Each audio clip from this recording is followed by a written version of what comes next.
Hello student, তোমরা যারা ক্যালকাটা ইউনিভার্সিটির আন্ডারে প্রথম সেমিস্টারের ছাত্রছাত্রী আছো এবং তোমাদের ইতিহাস সাবজেক্টটা পাস কোর্সে অর্থাৎ এমডিসি কোর্সে আছে বা মাইনর সাবজেক্ট হিসাবে আছে, তোমাদের জন্য আজকের ক্লাসটা খুবই গুরুত্বপূর্ণ। আজকের ক্লাসে তোমাদের সিসি ওয়ান বা মাইনর ওয়ান পেপার থেকে একটি মোস্ট ইম্পর্টেন্ট প্রশ্নের উত্তর নিয়ে আলোচনা করব। প্রশ্নটা হচ্ছে জৈন ধর্ম ও বৌদ্ধ ধর্মের মধ্যে পার্থক্য। প্রশ্নটা 2023 সালে একবার পরীক্ষায় এসেছে এবং তোমাদের জন্য মোস্ট ইম্পর্টেন্ট প্রশ্ন। দেখো কিভাবে লিখবে। প্রথমেই একটা ইন্ট্রোডাকশন অর্থাৎ ভূমিকা দেবে। সেখানে কি লিখবে দেখো, প্রাচীন ভারতের ধর্মীয় ইতিহাসে খ্রিস্টপূর্ব ষষ্ঠ শতকে যে দুটি প্রভাবশালী ধর্মীয় আন্দোলনের উত্থান লাভ করেছিল সেগুলি হলো জৈন ধর্ম ও বৌদ্ধ ধর্ম। উভয় ধর্মই বৈদিক ধর্মের জটিল আচার অনুষ্ঠান ও ব্রাহ্মণ্যবাদের আধিপত্যের বিরুদ্ধে এক শক্তিশালী প্রতিবাদ ছিল। জৈন ধর্মের প্রবর্তক ছিলেন মহাবীর, যিনি এর নীতি ও দর্শনকে সুসংহত করেন। অন্যদিকে গৌতম বুদ্ধের প্রচারিত বৌদ্ধ ধর্ম মানব জীবনকে দুঃখমুক্ত করার পথ দেখিয়েছিল। এই দুটি ধর্মের মধ্যে বেশ কিছু মিল থাকলেও তাদের দার্শনিক ভিত্তি, আচার এবং লক্ষ্য অর্জনের পদ্ধতিতে মৌলিক পার্থক্য ছিল। এবার আছে দেখো জৈন ধর্ম ও বৌদ্ধ ধর্মের পার্থক্য। এখানে কি বলা হচ্ছে দেখো, 1 নম্বর হচ্ছে ঈশ্বর ও আত্মার ধারণা। জৈন ধর্ম আত্মার অস্তিত্বে দৃঢ়ভাবে বিশ্বাসী।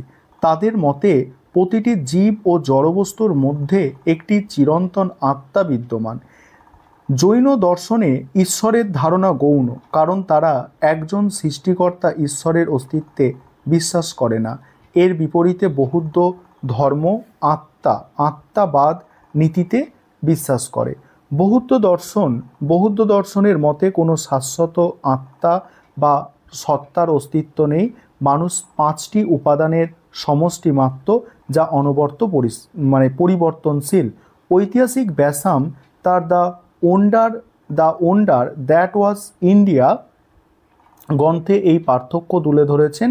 তিনি তুলে ধরেছেন যে জৈন ধর্ম ছিল আত্মার অস্তিত্বের ওপর প্রতিষ্ঠিত জৈন ধর্ম, আর যেদিকে বৌদ্ধ ধর্ম অনাত্মাবাদ এর ওপর ভিত্তি করে গড়ে উঠেছিল। দ্বিতীয় পয়েন্ট হচ্ছে অহিংসার নীতি।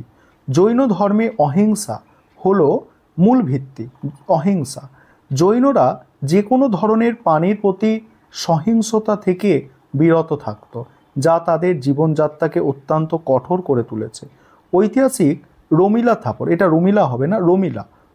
থাপর তার লেখায় জৈন ধর্মের এই কঠোর অহিংসার কথা উল্লেখ করেছেন।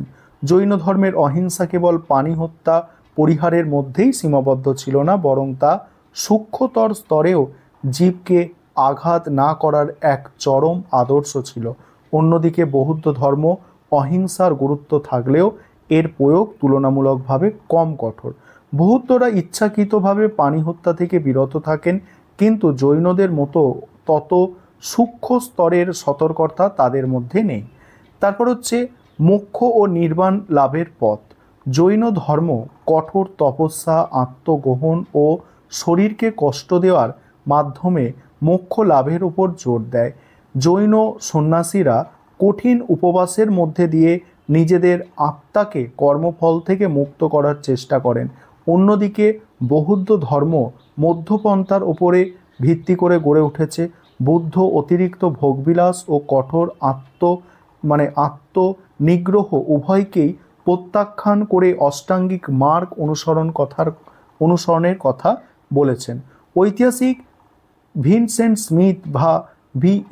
স্মিথ এই বিষয়ে লিখেছেন, বৌদ্ধ ধর্মের মূল আকর্ষণ ছিল এর মধ্যমপন্থা, যা জৈন ধর্মের চরম আত্মনিগ্রহের তুলনায় সাধারণ মানুষের কাছে বেশি গ্রহণযোগ্য ছিল। তারপরের পয়েন্ট ধর্মগ্রন্থ।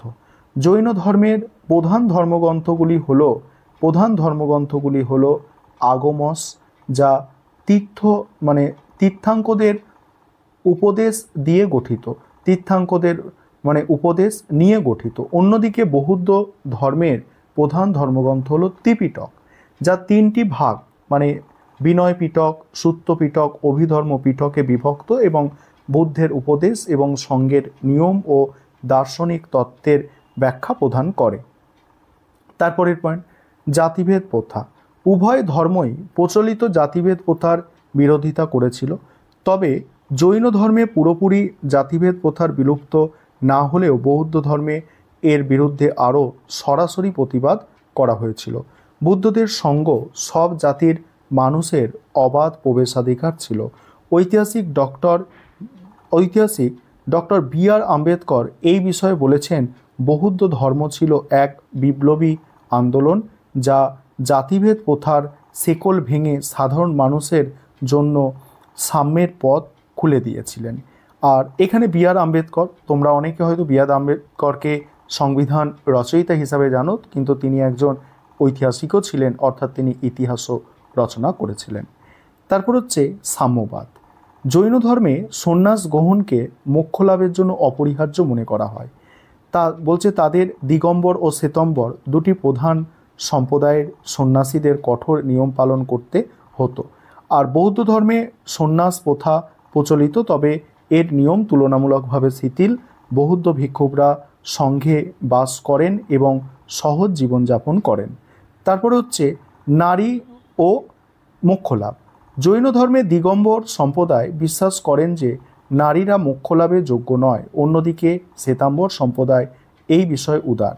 বৌদ্ধ ধর্মে নারীদের মোক্ষলাভের অধিকার দেওয়া হয়েছিল এবং বুদ্ধের সময়ে নারী সন্ন্যাসীরা সংঘে প্রবেশ করতে পারত। তারপর উপসংহার, জৈন ধর্ম ও বৌদ্ধ ধর্ম উভয়ই ভারতীয় ধর্মীয় চিন্তার এক নতুন দিগন্ত উন্মোচিত করেছিল। তারা বৈদিক ধর্মের জটিলতা থেকে বেরিয়ে এসে সকল সরল জীবনযাত্রা ও আত্মমুক্তির পথ দেখিয়েছিল।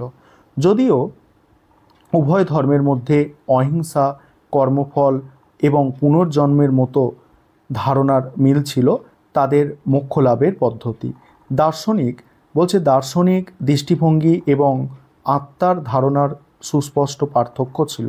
এই পার্থক্যগুলি এই দুই ধর্মকে স্বতন্ত্র সত্তা হিসাবে গড়ে তুলেছে এবং ভারতীয় সংস্কৃতির ইতিহাসে তাদের পৃথক ও গুরুত্বপূর্ণ স্থান নিশ্চিত করেছে। এই ছিল তোমাদের আজকে একটি মোস্ট ইম্পর্টেন্ট প্রশ্নের উত্তর।